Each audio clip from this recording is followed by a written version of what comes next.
안녕하세요. 부자 오빠입니다. 오늘은 중요한 이슈가 있어서 제가 평소보다 일찍 영상을 만들고 있습니다. 테슬라가 어제 장중에 2% 급락했고 시간의 거래에서는 6% 급락했습니다.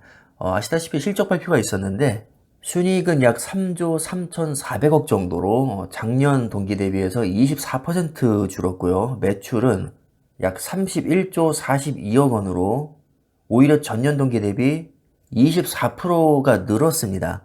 그러니까 매출은 늘었는데 순이익은 줄었다?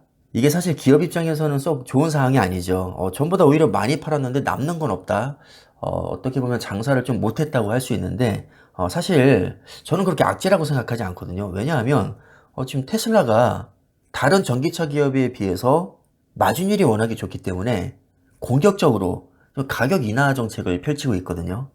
단기적으로 보면 악재일지 모르겠지만 테슬라는 충분히 경쟁력이 있기 때문에 이 치열한 가격 경쟁에서 1등으로 살아남을 확률이 저는 대단히 높다고 봅니다.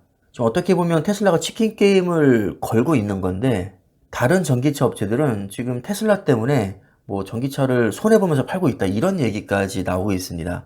테슬라는 순이익이 줄었을 뿐 여전히 많은 이익을 남기고 있고 전망도 저는 밝다고 보거든요. 그렇다고 제가 개별 종목으로 투자할 정도로 엄청난 확신이 있는 건 아니지만 공격적인 가격이나 정책으로 순이익이 줄은 게 뭐 이렇게까지 주가가 폭락할 일인지는 잘 모르겠습니다. 뭐 어찌됐든 결과적으로 주가가 폭락했으니까 뭐 이 부분은 인정을 해야겠죠. 오늘 테슬라가 폭락한 거 보고 제가 문득 이런 생각이 들었습니다. TQQQ 같은 세배 레버리지가 그렇게 위험하다고들 하는데 정작 초우량주라고 평가받는 테슬라가 8% 폭락할 동안 TQQQ는 2%도 안 빠졌습니다. 아니 개별 종목보다 3배 레버리지가 훨씬 위험하다고들 하는데 개별 종목이 특정 이슈로 휘청일 때 3배 레버리지인 TQ는 오히려 안정적인 모습을 보이고 있다는 거죠. 정말 이상하지 않습니까? 다들 3배 레버리지에 꽂혀서 위험하다고 하는데 사실 TQQQ의 기초 지수는 나스닥 100입니다. 그럼 나스닥 100은 어떤 종목으로 이루어져 있냐? 우리가 다 알고 있는 애플, 마이크로소프트, 아마존, 구글, 메타, 테슬라, 엔비디아, 코스트코 이런 종목으로 구성이 되었다는 거죠.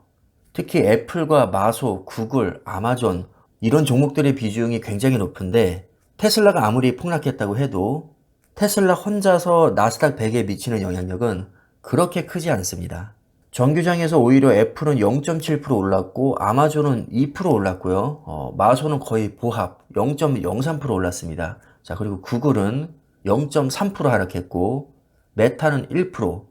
비교적 테슬라에 비해서 좋은 모습들을 많이 보여줬습니다. 나스닥 100은 100개 기업을 모아놓고 그것을 평균 낸 지수이기 때문에 특정 몇 개의 기업이 폭락한다고 해서 주가가 폭락하진 않습니다. 아무리 3배 레버리지라고 해도 기초 지수에 따라 움직이는 것이기 때문에 기초 지수가 조금밖에 안 움직이면 3배 레버리지도 당연히 조금밖에 안 움직이는 거죠. 결국 TQQQ의 정체성을 어떻게 보느냐에 따라서 이제 투자자의 시각이 완전히 바뀔 수 있는 건데 나스닥 100에 집중하는 사람은 안정적이라고 느낄 것이고요. 3배라는 변동성에 꽂히는 사람은 위험하다고 느낄 겁니다. 근데 저처럼 초긍정론자는 어차피 나스닥 100은 장기적으로 우상향할 게 분명하기 때문에 변동성 나는 견딜 수 있어. 견디면 무조건 큰 수익이 날 거야. 최악의 폭락장을 만나서 90% 폭락해도 나는 어차피 분할 매수로 대응하니까 수익률이 그렇게 극악으로 나오지 않을 뿐더러 어차피 시간이 지나면 나스닥은 무조건 회복할 것이기 때문에 난 오히려 폭락장이 좋아. 좋은 주식을 싸게 살 수 있으니까. 저는 이런 마인드로 투자를 하고 있습니다.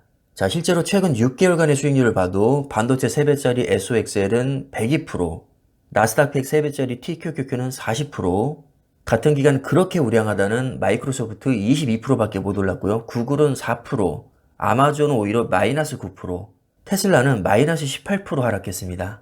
에이, 솔직히 이거 악마의 편집 아니냐. 6개월만 놓고 보면 당연히 그럴 수 있지. 길게 봐라. 변동성 끌림 현상으로 3배 레버리지는 계좌가 녹을 수밖에 없다. 자, 그래서 13년으로 아예 길게 봤습니다. 왜냐하면 TQ와 속쓰리에 상장된 지 약 13년 정도밖에 안 됐거든요. 자, 그래서 상장 초기부터 현재까지 거치식으로 존버했을 경우 수익률을 봤을 때 테슬라가 11,267%, TQQQ가 5,884%, SOXL이 2,221%, 아마존 1,661%, 마이크로소프트 1211%, 구글 690%. 아니 이게 어떻게 된 거죠? 분명히 장기 투자하면 폭망한다고 했는데 TQ와 속슬이 무려 아마존, 마소, 구글보다 13년 수익률이 더 좋습니다. 심지어 거지식으로 투자했는데도 말이죠. 많은 분들이 간과하고 있는 게 뭐냐면, 자, 물론 세배 레버리지는 변동성이 너무 크기 때문에 폭락장 한번 제대로 걸리면 마이너스 8, 90% 순식간에 올 수 있습니다. 그러나 반대로 상승장을 제대로 만나면 순식간에 10배, 50배, 100배 오르는 종목입니다. 당연히 주식을 하다 보면 수많은 하락장과 상승장을 만나게 되는데, 지난 13년간 종합적으로 봤을 때 하락장보다 상승장이 더 많았기 때문에 결과적으로 그 하락장에서 녹은 것을 감안하더라도 수익률이 좋게 나올 수 있었던 거죠. 야, 그건 과거 얘기고 앞으로 10년 동안은 크게 폭락할 수도 있는 거 아니냐? 당연히 그렇죠. 근데 폭락을 전제로 왜 주식을 합니까? 10년 동안 폭락할 거라고 생각하면 주식을 하면 안 되죠. 아니면 숏에 몰빵을 하든가. 자, 그러지도 않을 거면서 세배 레버리지라는 이유만으로 무조건 위험하고 장기 투자하면 절대 안 되고 변동성 끌림으로 계좌가 높고 심지어 지난 13년간의 수익이 아마존, 마소, 구글 같은 초우량주보다 좋았는데도 여전히 이런 편견을 가지신 분들이 많은 것 같습니다. 변동성 크고 위험한 거 저도 인정합니다. 그래서 제가 여유 자금, 분할 매수를 강조하는 거죠. 누가 최고점에서 몰빵을 하고 있습니까? 세배 레버리지를 그렇게 미련하게 투자하는 사람은 없습니다. TQ와 속설에 대한 오해가 너무 많은 것 같아서 제가 뭐 변호 아닌 변호를 해봤는데, 자, 제가 아무리 이렇게 말해도 어차피 싫어할 사람들은 싫어할 거라는 거 압니다. 사람은 안 바뀌죠. 부정적으로 보는 사람을 설득하기 위해서 제가 이런 말을 하는 게 아니라 저와 함께 확신을 가지고 투자하는 분들에게 힘이 될까 싶어서 이렇게 영상을 찍어봤습니다. 자, 우리는 우리 갈 길 가면 됩니다. 남들이 뭐래도 내 주관대로 밀어붙이면 됩니다. 어차피 남들과 같아서는 부자가 될 수 없고 통계적으로 봐도 대다수의 개인 투자자들은 주식으로 돈을 벌지 못합니다. 대다수가 욕을 하고 있다는 얘기는 그만큼 성공 가능성이 높다는 뜻입니다. 그러니까 사람들이 TQ와 속설은 너무 위험해서 절대 투자하면 안 된다라고 말할 때 우리는 속으로 씩 웃으면서 그래, 당신들은 투자하지 마세요. 나 혼자 부자 될 겁니다. 이렇게 생각하는 여유를 가지시면 될 것 같습니다. 자, 그럼 영상 마무리하겠습니다. 감사합니다.